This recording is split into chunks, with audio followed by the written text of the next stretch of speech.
Olá, eu sou André Mendonça e esse é o canal Magia Mental. Nós hoje vamos falar aqui sobre envenenamento mental.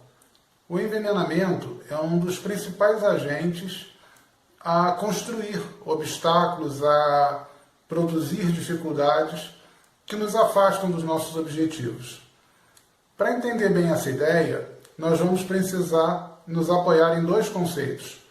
Um nós vimos na semana passada, no vídeo da semana passada, que são as crenças.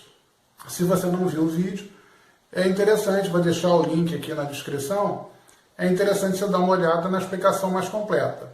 Mas por hora, vamos entender que para nós, crenças são todas as afirmações, sejam elas verbais ou não, que a nossa mente aceita, que a nossa mente introjeta.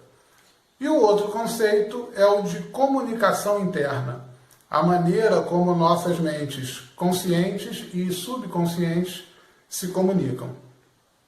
A partir disso, nós vamos chegar na maneira como muitas vezes nós construímos mensagens, nós enviamos instruções para o nosso interior que são contrárias aos nossos objetivos. Dessa forma, nós construímos, sim, crenças limitantes, nós colocamos uma série de dificuldades desnecessárias no nosso caminho em direção aos nossos projetos. Esse é o canal Magia Mental, eu sou André Mendonça, da editora Duende Amarelo, e hoje falando sobre envenenamento. Sejam bem-vindos.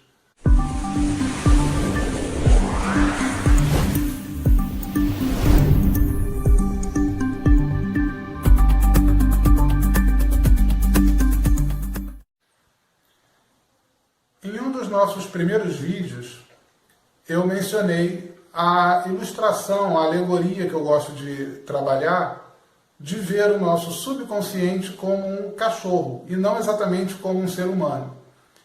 Isso porque a nossa mente consciente tem um relacionamento muito íntimo com ele, há uma relação de fidelidade, há uma relação de lealdade nesse relacionamento, há uma leitura de estados de humor muito ágil, muito rápida, mas não há uma comunicação verbal. Então, toda a parte de comunicação entre o consciente e o subconsciente dependem de uma imagem, dependem de um símbolo, e anexado a esse símbolo algum tipo de comportamento emocional. Essa, grosso modo, é a estrutura da linguagem dessa nossa comunicação interna. E como que essa comunicação se processa? Olha, como qualquer forma de comunicação, a primeira coisa que você precisa é ter um emissor e um receptor. E que a mensagem seja, pelo menos parcialmente, captada pelo receptor. Assim sendo, quando você tem o subconsciente como emissor e o consciente como receptor, você tem aquilo que nós vulgarmente conhecemos como oráculos. Por exemplo, uma interpretação de sonhos. O sonho ele é produzido pelo subconsciente utilizando imagens, utilizando símbolos que tenham uma importância significativa para nós e anexando a esses símbolos uma reação emocional. Então, com isso, ele espera que você entenda a mensagem. Então, de alguma forma, sempre que você utiliza o oráculo, você capta do subconsciente para o consciente alguma mensagem, ainda que dependendo da linha que você trabalha, da sua tradição, da sua religião, ainda que essa mensagem venha de além do seu subconsciente, mas ela passou por ele e, em última análise, no último estágio, é do subconsciente para o consciente que a mensagem é processada. Quando o emissor é o seu consciente, ou seja, quando a sua mente consciente precisa enviar uma mensagem, enviar uma instrução na esperança de que o subconsciente a compreenda, você tem o que nós vulgarmente chamamos de rituais. Sim. Os seus rituais, os rituais que normalmente nós fazemos, têm por objetivo pegar uma intenção, pegar um foco, pegar um objeto de desejo e carregá-lo de importância, primeiro colocando em evidência, colocando em foco, e depois anexando a ele algum tipo de manifestação de prazer, algum tipo de manifestação emocional positiva. Ou a ideia de banir alguma coisa, a ideia de afastar, de repelir alguma coisa, quando você a coloca, sim, também em evidência, também em foco, mas anexa emoções negativas, emoções repulsivas a ela. E aí você completaria uma mensagem de que aquilo deve ser repelido. O teu subconsciente, não se esqueça, é o responsável por selecionar dos zilhões de dados que estão à tua volta, impossíveis de serem captados todos, é ele que, em última análise, vai selecionar aqueles que devem ou não ser trazidos para o departamento de processamento interno do subconsciente e principalmente os que devem ser trazidos à sua consciência. Dependendo do que ele entenda dos seus interesses a partir dessas mensagens, ele muda a importância da seleção de alguns dados, de algumas informações. Ou pegando mais dados ou menos dados a respeito de um objeto focado, ou selecionando ao redor das informações desse objeto as que são interessantes para atrair ou as que são interessantes para repelir. E assim fortalecer ou enfraquecer as crenças de que aquilo é algo de valor. À medida que essas crenças vão tendo essas pequenas transformações, a sua realidade, a maneira como você vai construindo a sua realidade, sofre pequenas alterações também, para melhor ou para pior. O que normalmente acontece é que a grande maioria dos rituais que nós fazemos são involuntários, são até inconscientes de alguma forma. Como assim? Nós focamos e colocamos emoção aleatoriamente em coisas que podem enviar mensagens contrárias aos nossos interesses. Quando isso acontece, é o que nós chamamos de envenenamento mental. Falando assim pode parecer complexo, mas vamos trabalhar com um exemplo. Imagine um indivíduo vivendo nos nossos dias e que precise desesperadamente de um celular, de um smartphone. Ele não tem condição de comprar agora, então ele fica tenso, ele fica preocupado, fica tentando conseguir algum empréstimo, algum financiamento que caiba no bolso dele, e durante algum tempo sem sucesso. De repente ele consegue, acha um site onde ele consegue efetuar a compra, passa por todo aquele trabalho de preencher um formulário, provar que não é um robô, provar que é humano, achar uma senha que não tenha restrições dentro da estrutura que o site exige, criar um login que ainda não exista, e depois de horas na frente do computador, ele finalmente consegue fazer uma encomenda. O site diz que vai chegar em 7 dias úteis na casa dele. Muito bem. Desse dia até o 7º, da hora que ele finaliza a compra até o 7º dia útil, ele não tem vida. Ele vai amanhecer pensando no smartphone, dormir pensando no smartphone, almoçar pensando no smartphone e viver em função do smartphone. Observe que ele está colocando o smartphone intensamente em foco. Então ele está fortalecendo a importância daquilo, a importância por enquanto em módulo. Quando chega no 7º dia, no 7º dia útil, o dia que chegaria o aparelho, a família já foi para casa de campo, ninguém aguenta mais o cara, o cachorro até já foi com a família, e ele está lá esperando o carteiro. Quando o carteiro chega, não traz o aparelho, e ele vai consultar os e-mails e ver que, em função do grande sucesso, a entrega dele vai atrasar mais 15 dias úteis.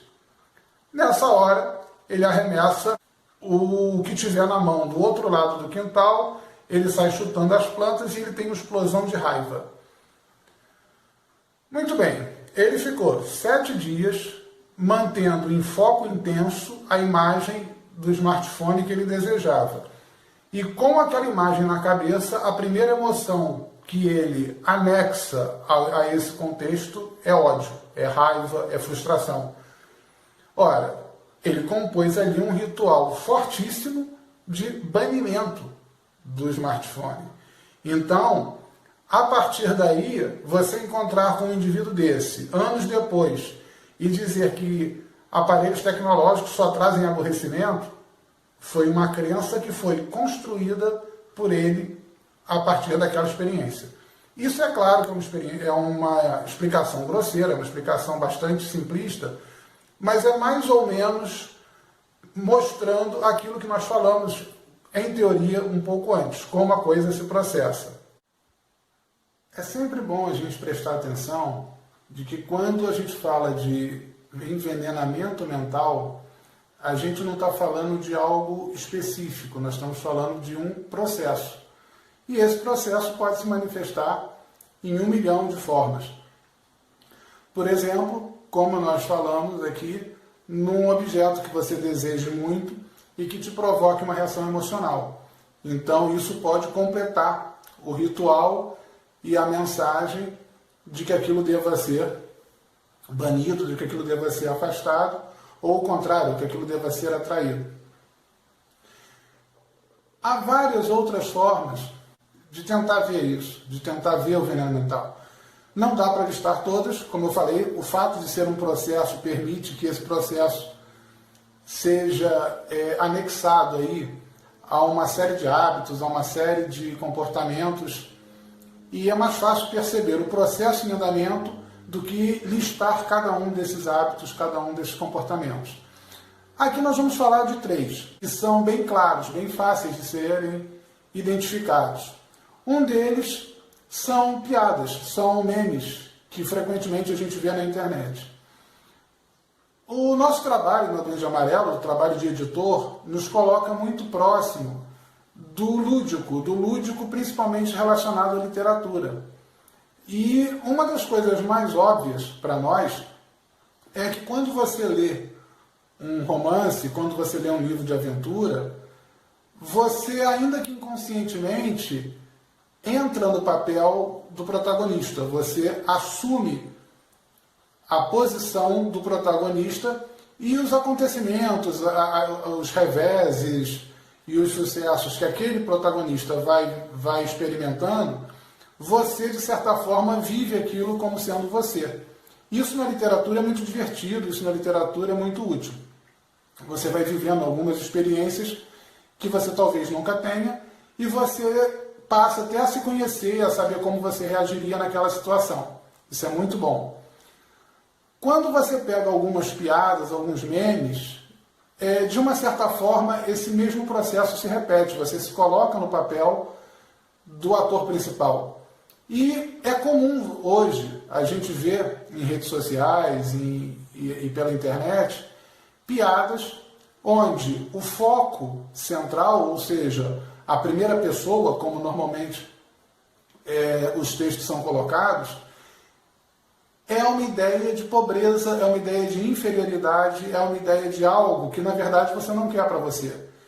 E anexado a esse conceito, a essa ideia de inferioridade, uma reação emocional de riso, o riso espontâneo, o riso do humor, que é a segunda reação mais positiva que você pode ter. É claro, a primeira, não preciso dizer que a primeira é o orgasmo.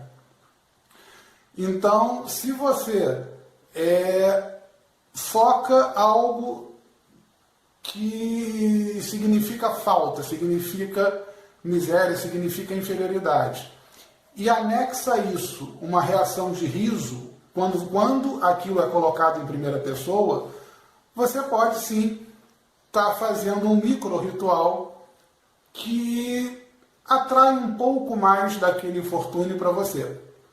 Significa que você não possa rir de uma piada na internet? É claro que não. Mas quando você identificar esse padrão, que eles são muito claros, né? Aqui tem um exemplo, esse é um padrão típico de muitas piadas, não se coloque na primeira pessoa. imagine aquele personagem externo a você, aquele personagem que é tudo que você não quer ser, se dando mal e você rindo da tolice dele. É uma forma de você tentar curtir a piada, claro, né?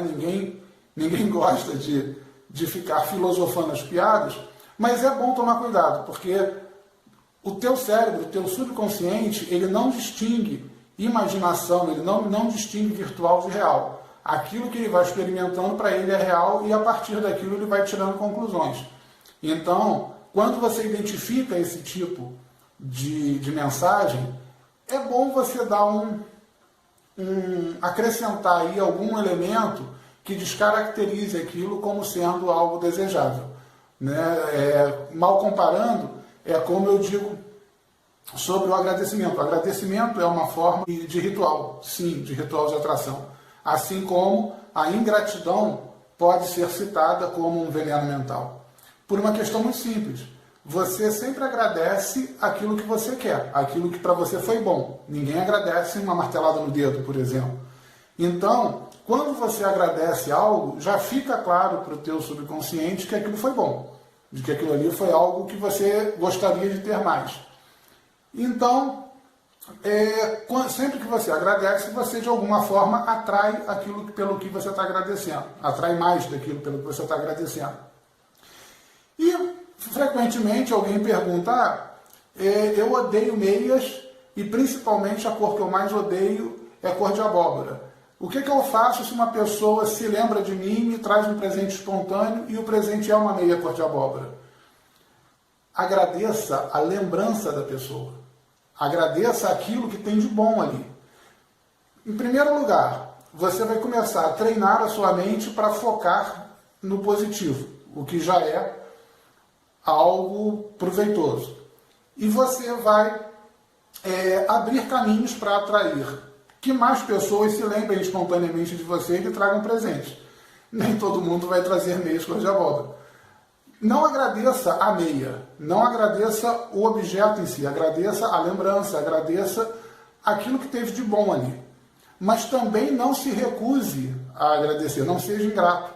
Não cometa uma grosseria com a pessoa, porque o seu subconsciente ele não é detalhadamente observador. Então, se você recebe um presente de alguém que te trouxe um presente espontâneo e você tem uma reação hostil, ele pode entender que presentes espontâneos são repulsivos e que devem ser evitados, devem ser repelidos.